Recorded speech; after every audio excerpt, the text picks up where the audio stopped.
issues like education and literacy, this is a community lift. When these children are succeeding, when they're thriving, when they're able to read, when they're able to dream big, books are windows to dreams and aspirations and freedom.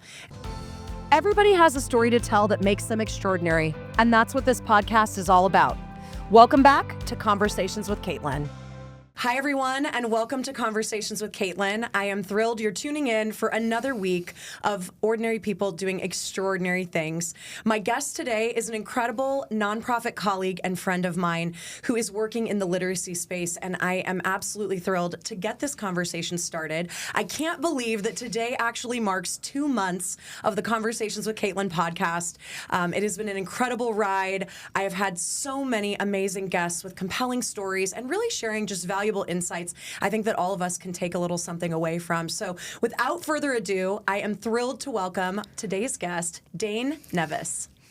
Hi. Hi, Dane. Hi, congratulations on 2 months. Thank you. Yes. As my fellow creative, you know, kind of, we were talking off camera about what it's like to really put these things together. And you know more than anything with your work in marketing, what it takes. And we also are paying homage today with our beautiful floral patterns to this man who is from Hawaii. It is Aloha Friday today, so yes. Okay, I love it. Well, Aloha Friday it is. Yeah. So, Dane, I was hoping you could get us started with just telling everybody a little bit about your background.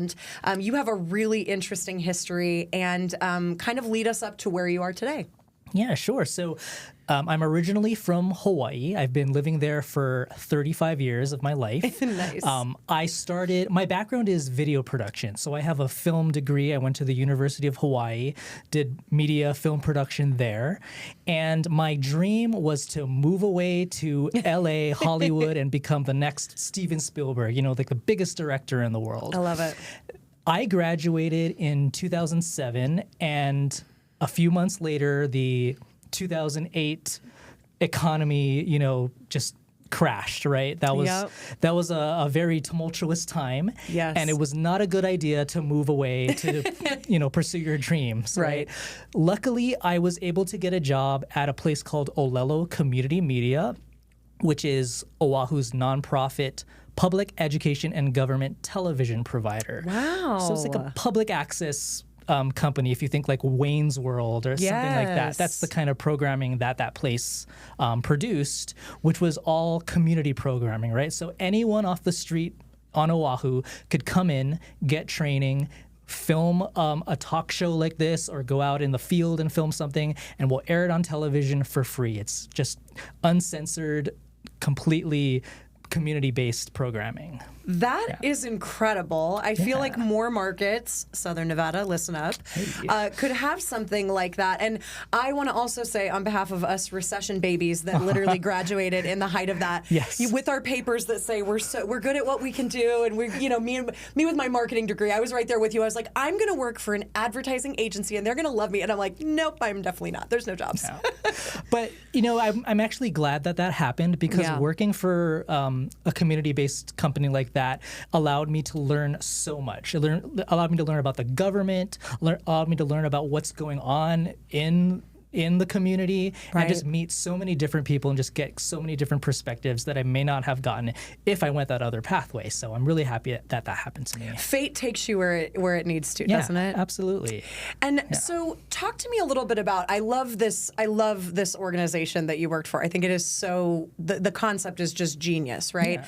So how did that really open your eyes to the community issues and kind of nonprofit, because this eventually leads you, of course, into our world of philanthropy. So like what was that journey like for you? Sure. So kind of like this program here, where it's just two people talking with a microphone and 3 camera setups, I got to listen into so many different perceptions, like both sides of the spectrum, right? Totally. There were a lot of cultural programming, a lot of environmental things, a lot of government programming, and education as well. So just being a technician, sitting in, recording all of this just allowed me to open my mind. And just hearing about all of the issues that people are facing on the daily is just, it's eye-opening. It's sometimes depressing a little bit. But also being there, helping these people get their voice out there was very rewarding.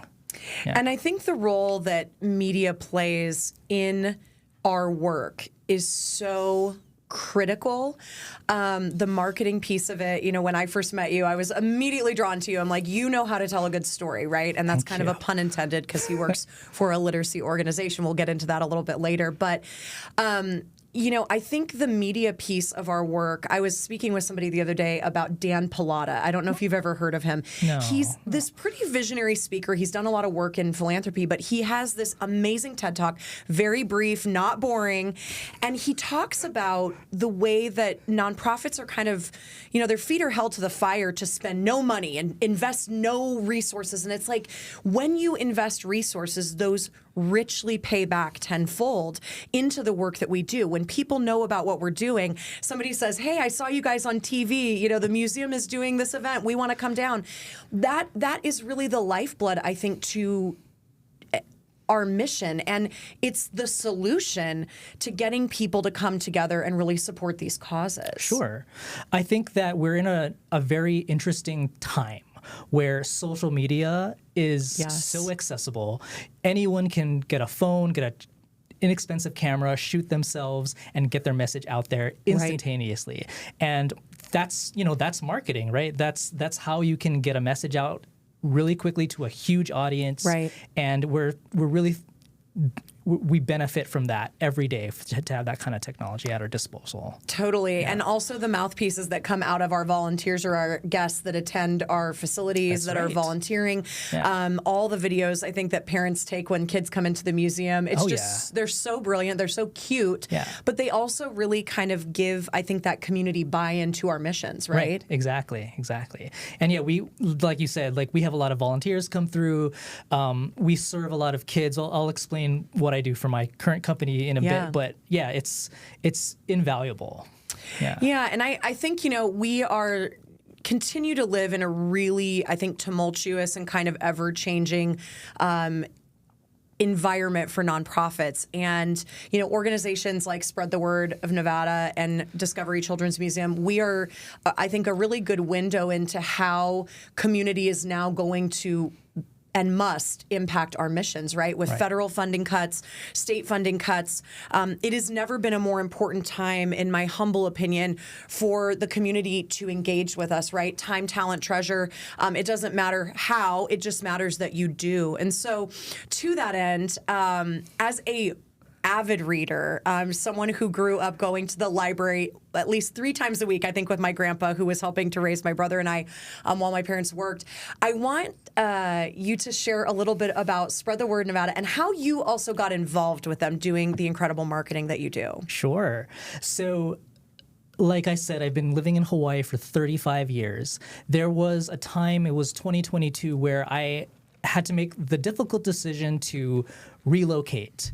Las Vegas was the place to be under those circumstances, and I just had to get another job, right? Because working in a nonprofit in Hawaii, I can't just transfer. Right, they're not franchised, there's no franchise out here. Yeah, so I was looking around at hospitality, entertainment. Yeah, those are great, but I felt like I could really thrive in a nonprofit position, and especially in marketing, because that's the last position that I worked at my previous job. And I was so fortunate to find Spread the Word Nevada. They are the state's largest children's literacy nonprofit. We service 81 Title I schools throughout the entire state. Wow. 61 in Clark County alone. And we provide children in underserved communities free books and literacy resources so that we can change the narrative, right? Nevada has one of the lowest literacy rates in the nation. What is that? Well, 1 in 3 children in Nevada are reading at a below proficiency I know, level. say that 5 times fast. Yeah, so 1 in 3, and that's too many. It's outrageous. Right, yeah. And so right now we're delivering 70,000 books a month to children in need throughout the schools that we service. The work is definitely not done. There are so many more kids that could use our services and get a better life. Yeah. So let's talk about this, because I think literacy is one of those absolutely critical issues when it not only comes to early childhood learning, but lifelong learning. If you cannot read in this day and age, I mean, even with AI and all the technology. So talk a little bit about that, Dane. What is the correlation of literacy to success? What is the correlation of literacy to maybe post-secondary education, going into the trades? Like, what are the barriers that these children are going to face as they grow up? Good question. So the benchmark is third grade, right? By third grade, you should be reading to learn, not learning to read. Interesting. And we've found, well, before my time, but at Spread the Word Nevada, the ability for a child to pick their own books and decide what they want to read instead of being in a classroom and getting like, everyone has to read this, everyone has to read that. Right. When they have choice, that allows them to be more interested in reading, be more engaged in school, and if you think about way down in the future, that'll help them succeed in all aspects of life. It impacts everything, right? I mean, as these children grow up, the required reading, I love that you bring that up. It's so funny. We were definitely that generation. It was like, you will read this book in 9th grade. And and you're like, oh no, I don't love this. But it's, and also, I'd like to ask you, what is the correlation or what are the findings you guys have seen with, especially with children in maybe communities that don't have as many resources? Where are they learning to read? Is it only at school? Because when I think about, my childhood, my parents were my teachers, right? They read to me every night. I think I was reading by the time I was like mid 3 years old. And I know how lucky I am to have that resource, but I know a lot of children maybe don't even have the parental system in the home. That's correct. They don't. And it's not necessarily demonizing any parent or any school system, but it's just that these families, these parents are working 2 to 3 jobs just to get ends meet. And they just don't have the time or the resources or the training to engage with their kids that way. Right. So that's why Spread the Word Nevada, we have programs in the schools that we serve. It's not just going once a month and giving out books. We actually have a mentorship program where we have volunteers work with students one-on-one to improve their reading skills. That's great. We also have a family literacy program where it's an before or after school program where one of our staff goes and speaks to participating families and teaches them how to do like reading skills and things like that. So we're really trying to push the engagement between parent and student. Yeah. And I really love what you said, the access and resources for children and families. Southern Nevada, where we are at, Las Vegas proper, this community is built on the backs of the working poor. I say this a lot, and I mean that. I still mean that today in 2025. And I think it's important that we recognize as a community that issues like education and literacy, this is a community lift. When these children are succeeding, when they're thriving, when they're able to read, when they're able to dream big, books are windows to dreams and aspirations and freedom. And I think that, you make such a poignant point that our job as a community is to support these families and these parents and give these children every single opportunity they can to be successful. Absolutely. So with that, if you have any children's books, maybe from age 0 to 5th grade, that's just collecting dust at home that you may not know what to do with, we'll gladly take them. We have volunteer programs where people come in and clean and prep those books to give out to the children, and we can always use more donations. So, yeah. And you just recently had an incredible event. This is one of the most beautiful events that are done in Southern Nevada, the Storybook Gala, right? Yes. Will you tell us a little bit about that? Thank you for asking that. That is definitely my favorite event of the year. We just finished our 22nd annual Storybook Gala. Each year, the gala is themed after a popular children's books. So in past years, we've had Cinderella, Wizard of Oz, 101 Dalmatians. Yes. This past year, we just did Where the Wild Things Are. Oh, I love that book. That's everyone's favorite. Do you know I found my copy of that actually in my closet the other day? Oh, hey. I dusted it off. There you go. Yeah. So everyone loves to hear these titles, and it's a great way for people to support our mission and have lots of fun, dress up as your favorite characters from those books. Next year, this will be the debut of this announcement here. Next year, our theme is Treasure Island. Wow. So get out your pirate gear. Get out your eye patch and your sword, your fake sword, of course. I love that. So when we look at Spread the Word Nevada and the literacy crisis in Southern Nevada, in the state of Nevada, rather, it sounds like 1 in 3 children not reading at or above their proficiency level. So how many students, break that down for us, how many students a year are you all seeing in the classroom? And then what are those successes? Because I know one of the reasons Spread the Word is such a treasure in Southern Nevada is because you are seeing these kids evolve and just come really full circle with their literacy skills. Goodness, Dane, there we are. 5 times fast. Okay, so I don't know the exact number of students that we're serving through that mentorship program. It's called Books and Buddies. But I do know that we are in 5 schools. Last year, we were in 11. But as you know, as a fellow nonprofit worker, sometimes funds get pulled and we have to downsize. So right now we're in 5 schools and we serve in the low hundreds, I would say. I don't know the exact number, but we're always looking for more funding to boost those numbers. There's schools all over the place that are wanting our services in there. And we're trying to get the funding to serve them all. Does that answer your question? Yeah, it does. And I think this is a really valuable point to my listeners and to anyone in Southern Nevada looking to really make a deep impact. Being able to volunteer and go read to those kids, those hours are precious and an incredible resource. But funding,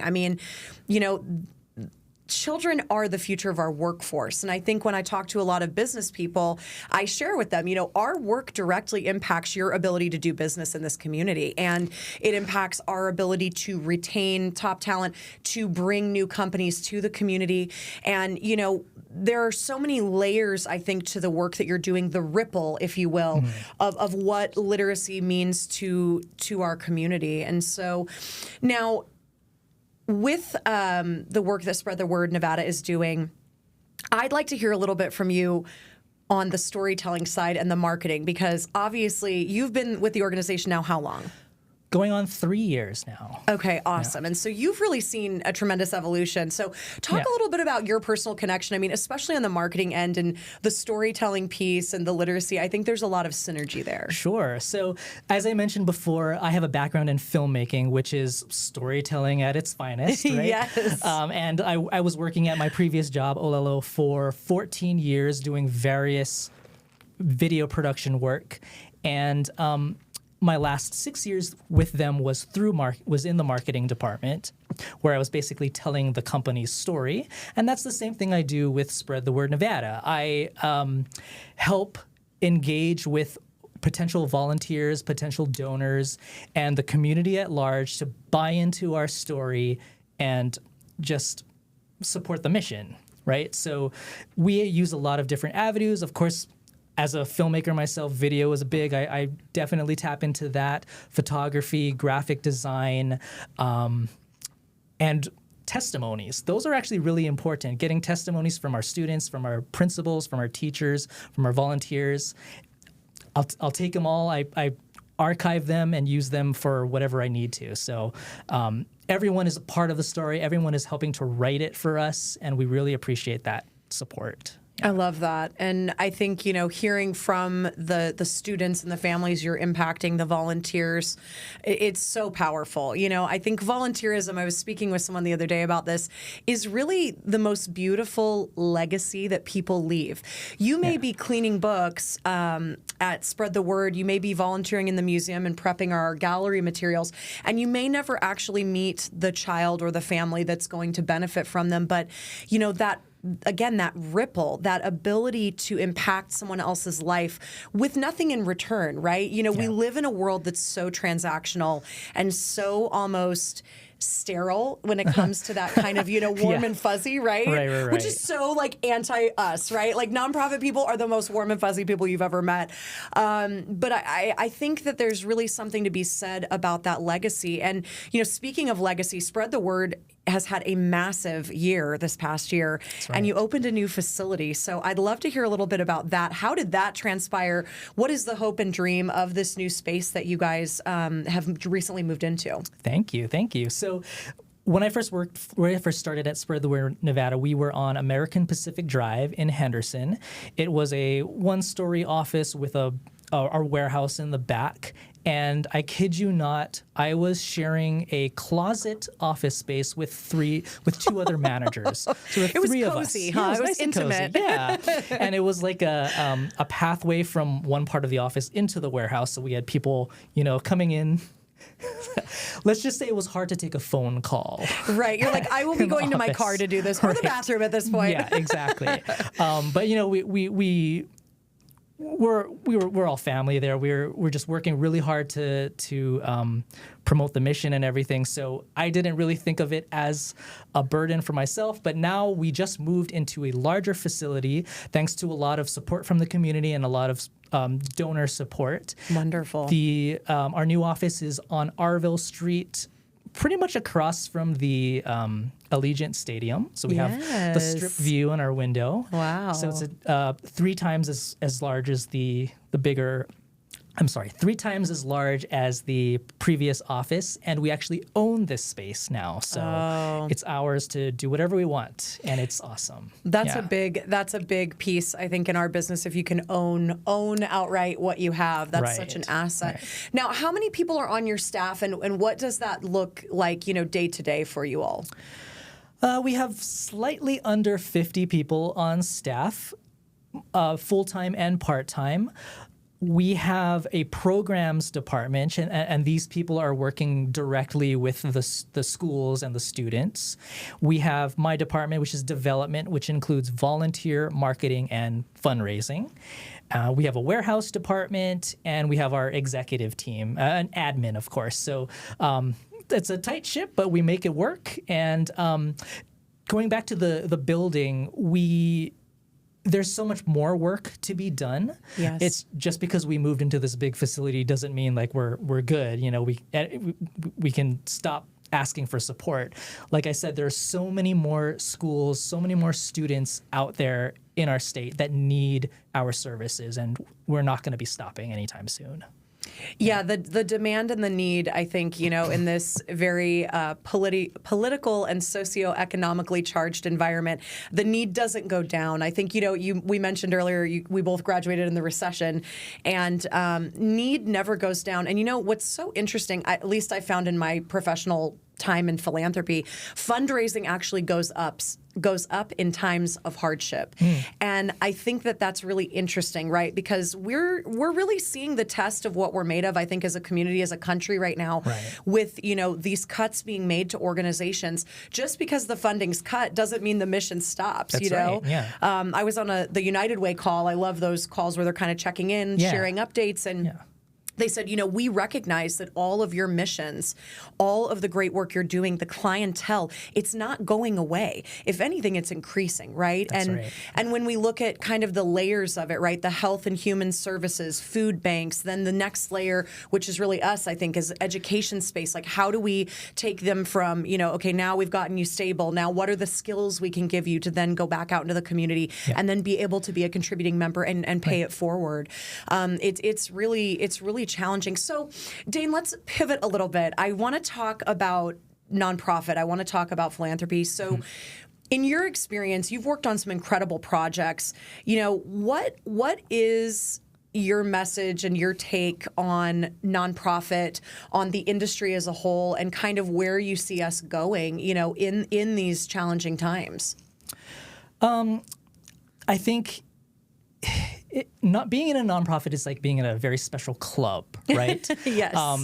That question reminds me of an HR call I had with one of our HR consultants, and she asked me, "Would you ever recommend this work to your circle of friends?" And I said, "No, I don't think I would recommend this to any of my friends because it's such a niche, right? Like not everyone can thrive, not everyone can succeed in being a marketing or a nonprofit professional, right? Totally. So I think it's very noble work, but you have to be in a very special headspace, and I think we're all very protective of that too. And because of that, we're not going to stop. We're going to do whatever it takes to carry out the mission.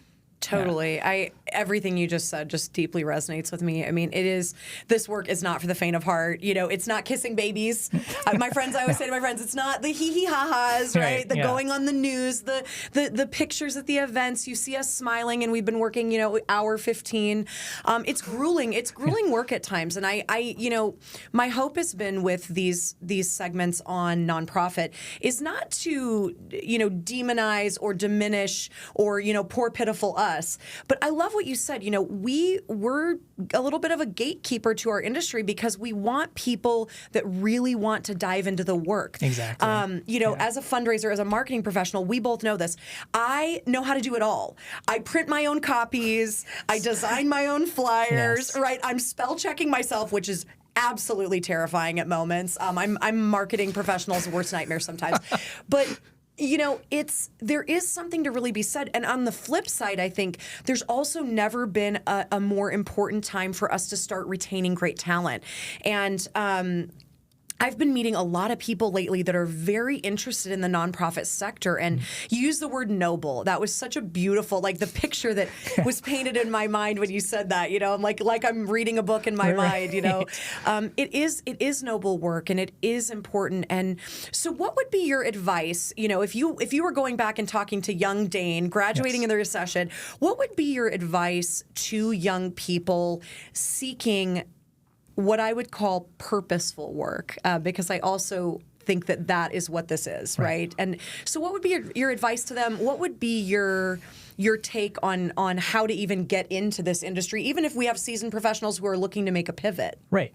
I think that no matter what interest you have, no matter what skills you have, you can apply that to a nonprofit job, whether you're a technician, website designer, carpenter.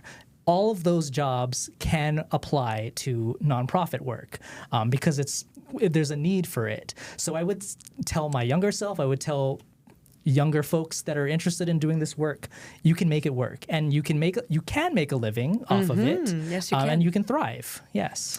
Well, and I think also, when I meet young people that especially are getting business degrees, right? Our little business friends, I was one of them, you were one of them.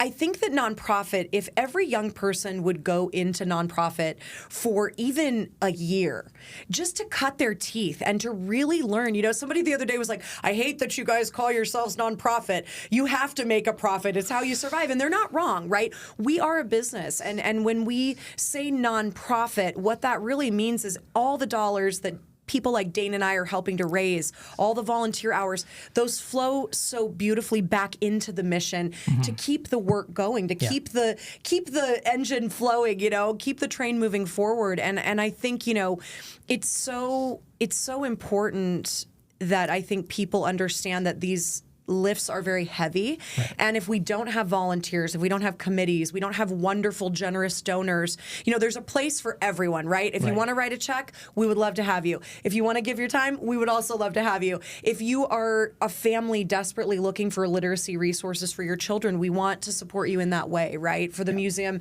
we want children to come in and experience the magic of learning because we know that when children are inspired and engaged and being curious, what they're so good at, they change the world, and their lives become a testament to the foundation that we as a community, we as nonprofits have helped lay. Yeah. So tell me, as we got to go back to the storytelling because I'm in the presence of another creative, which I love. Lots of creative discussions going on this podcast. But tell me a little bit about a time that storytelling or a project you worked on really, had that profound impact, maybe personally or on the organization or both. Sure. I'm actually going to go back to my previous employer, Olelo Community Media. There was a time where the cable company tried to put us in what's called digital Siberia. So digital Siberia is where you take a channel, a television channel, and put it in like the 3000s where no one in the public's going to be searching for, right? Right. Like, no one would ever find it. Exactly. And that's, we got the community together. We got politicians to sign off on testimonies and things, because the idea was that the cable company was silencing our community. It was censorship by putting our channels Death by Channel 3000, exactly. right? And by, not for lack of a better term, selling the idea that your voice will be silent, got the whole community together, and we fought it, and we stayed where we were. And I think that's a really good testament of storytelling, because we're creating all of this. We're creating this narrative about the cable company while also not trying to demonize them, because we were getting funding from them as well. So there was a balance, and that was a challenge, but I think we pulled it off. We found a happy medium there. Yeah. So what you're saying, Dane, is that people's voices are powerful. Yes. And when people come together to share how important our missions are, our stories, they unite, which is such a oxymoronical word in this world today, but they come together, they put themselves last, and they put a cause first. Right. That is so powerful. And I think we've seen that, time and time again, even in Southern Nevada. When people want something to succeed here, it's one of my favorite things. I was born and raised in this community. There's a lot of nuances to Southern Nevada, guys. We're not perfect. We're young. We have a long way to go.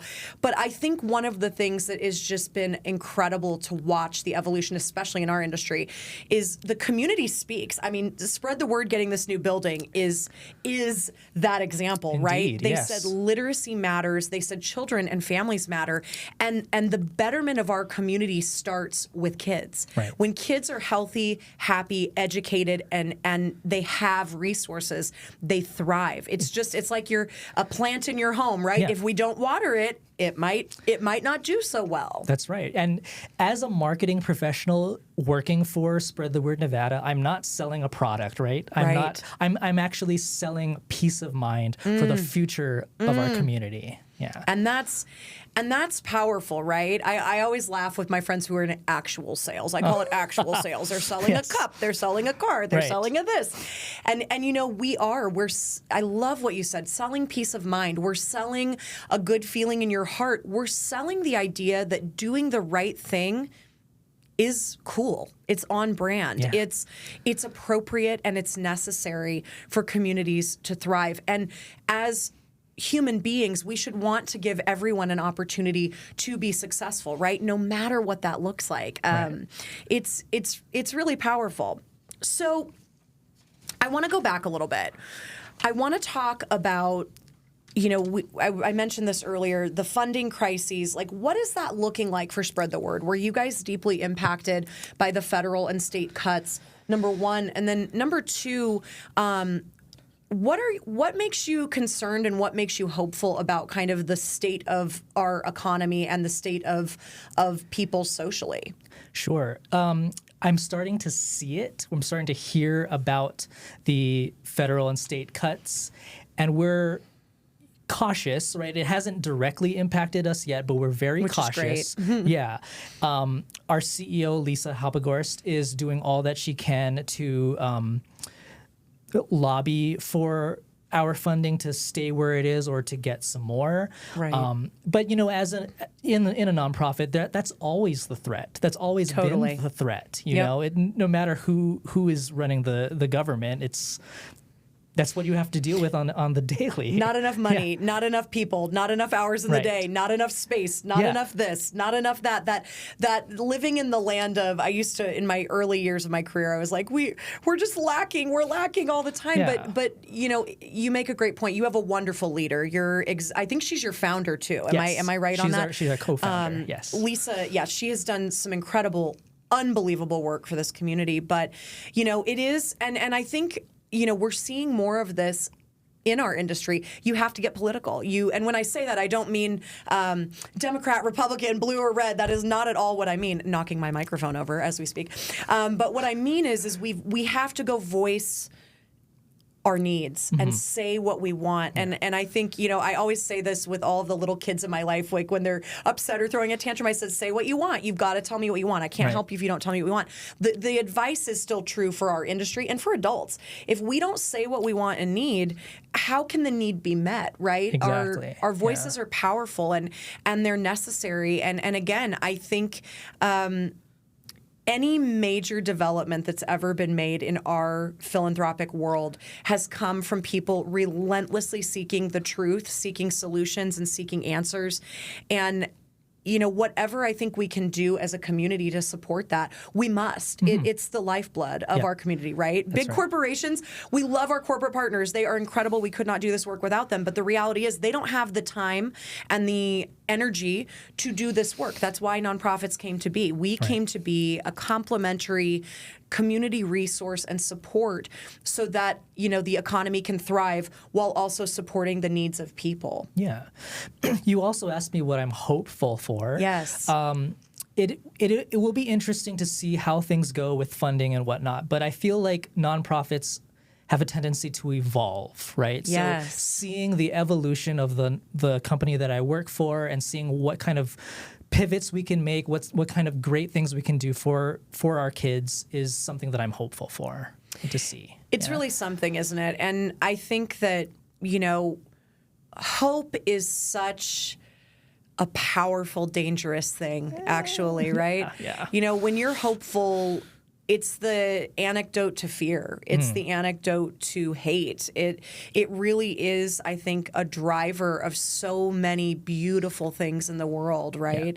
Yeah. This. I'm an artist. Theater is really my medium of choice. Yes. But we are closing our show this week, and I'm always reflective. When we get to the end of a show, I'm like, I'm relieved because I'm tired. I'm devastated because I'm not going to get to see these people every day. But, it's really been something, I think, to be in the arts space and knowing how profoundly impacted that's being, hit with the funding piece right now. Yes.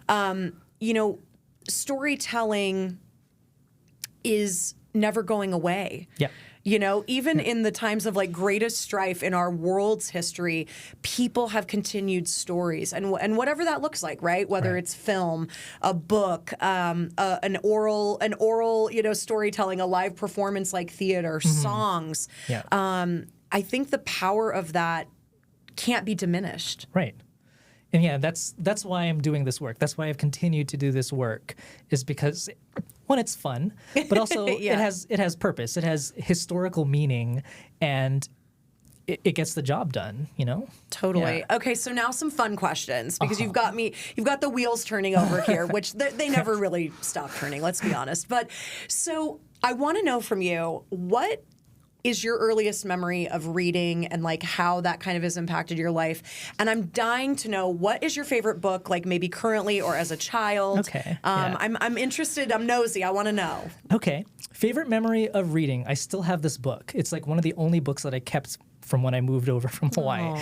It was this Disney ABC book that my mom read to me that has a bunch of my scribbles in it still. And it was just a poetry book. Each letter had a Disney character acting out a scene. I forgot what it's called, but it's the ABCs of Disney or something. And that was my first memory of being read to and, engaging with the story, the characters. So yeah. Favorite book of all time is The Giver by Lois Lowry. That was a required reading book, but I'm glad that it was required. I've read that maybe 5 times already, and it was, I don't know if have you read that book before? I have, long ago, and now you're kind of bringing that to the surface. I'm like, I think I need that again. Yeah, it was so trippy, and they made a movie about it, but I felt like the book was very unfilmable, so we won't talk about the movie. We won't talk about the movie. But yeah, The Giver is my favorite book, and right now I'm really into professional development books, especially with design, immersive storytelling and stuff like that. So Margaret Carrison is the author of this book, and I forgot the title of it, but it's about immersive storytelling in theme parks and stuff like that. So I that's what I'm into now. I love that. It's interesting how our taste evolves, isn't it? Yeah. I was thinking the other day, all of the series, you talk about films, book to films. One of my all-time favorite books is Memoirs of a Geisha. Oh, okay. And I read that book like 3 times. Okay. I was like the kid, the weirdo that had like the blanket over my head with the flashlight. Because my parents were like, go to sleep. And I'm like, I don't want to. Like, I want to read my book, know? Right. I couldn't like wait to go revisit these characters and these places. And, Harry Potter is a series, of course. I think everybody pretty much loves Harry Potter in general. Yeah. It is, but, it's so amazing, I think, what reading, the nostalgia, like when you just said that that was your favorite book because your mom read that to you, like that just hits my heart. I lost my mom a couple of years ago. She was an avid reader. She came from a very humble beginning, not a lot of money, not a lot of resources, but reading, I remember her always saying to us, reading, this is something people can never take away from you, right? Yes. Books are everywhere. There's something to read everywhere. There's stories to uncover. And I think when I think back to my childhood and that the place that reading was for my family, it was every night, right? My mom or dad would read to us. They would do the funny voices. Yes. My mom loved fantasy, so gnomes and trolls and Lord of the Rings and the Game of Thrones type things, those kind of fanciful stories. It's powerful. It's also, I think, reading is also an escape. Those characters, when you can't wait to get back to them and do that. Also, I don't know if this is controversial. I love to say something controversial on the show at least once every show. But I am still a fan of paper books. What are your thoughts on that? No, yeah. I like to have something tangible to hold. Yes. And like no I'm shade, no on hate here, to Kindle, Audible. Yeah. I like books on tape or whatever they're called now, but I do like that for like in the car when you're driving around, you're going to have a long day of driving, but there is nothing like a book. My mom was so funny. She had a huge library of books that she kept over the years, and she'd always open them and go, books have such a nostalgic specific smell. And I'm like, Mom, that's so weird. But now as an adult, I'm like, they do smell. They do smell like memories and all of those things. And I feel like if you're like at the beach or like on a hike, you won't feel guilty about getting your iPad dirty or whatever. Like Exactly. And your book has a little fun memory of your trip, right? It totally does. It really does. So Dane, every episode, I love to give my guests the opportunity to pitch, whether it's their business, their personal passion. So I would love to offer you the opportunity right now. You're going to look right in that camera and tell our listeners about something impactful and powerful and something you want to leave them with. Sure. Well, we talked about Spread the Word Nevada. That's the state's largest children's literacy nonprofit. And right now, we need book donations. We need support from the community to dig out any of your children's books, age 0 to 5th grade, that maybe collecting dust that you don't know what to do with. We'll gladly take it off your hands. You can visit spreadthewordnevada.org, or we're all over social media. You can find us anywhere on the main sites, and we'd love to have your support. Also, if you're interested in volunteering with us, we allow you to do book cleanings or one-on-one mentorships. I love that. And I will be tapping my network. So stay tuned, everyone. If you have books, I would be willing to come pick them up from you. I will take your donation down to Dane and the team at Spread the Word Nevada. And again, just so grateful for this conversation today. It's such a profound thing, I think, to take the simplest thing like reading. We take that for granted, right? In our country, in our everyday life, that we were afforded the opportunity to read and have that ability. And so if you are in the Southern Nevada community, and even if you're not, if you are out of state, I will be leaving the donation link for Spread the Word. And we would love, love, love your support of the great work that Dane, Lisa, and the team at Spread the Word Nevada are doing. So in closing, I want to thank everyone for tuning in. We are 2 months into this wild ride. It has been absolutely incredible. I am so touched by the feedback and the engagement. And as always, I hope you will like, subscribe, and follow Conversations with Caitlin to tune into our episodes like this great one with Dane today. And we'll see you next week, everybody. Bye-bye. If you enjoyed today's conversation, please like, subscribe, and follow us at Convos with Kate on all social platforms. It would mean the world to me. See you next week.